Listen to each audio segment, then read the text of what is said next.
In this video, I will show you how to blur background in photo on Android.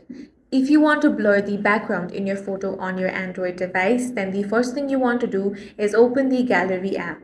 Once you have opened it, go ahead and select the photo where you want to blur the background. Now tap on this pencil icon. Then you want to tap on these dots, more options, select that. Now select the option of face effects from here. Now you have a couple of options here such as smoothness, tone, jawline, eyes, and finally you have the option of background blur. Select that option. Now go ahead and slide it and set your intensity of the blur. The highest is 8, which is going to give you this effect. So go ahead and adjust the slider. Once you're happy with the result, tap on done. Now to save this change, tap on the save option at the top of your screen.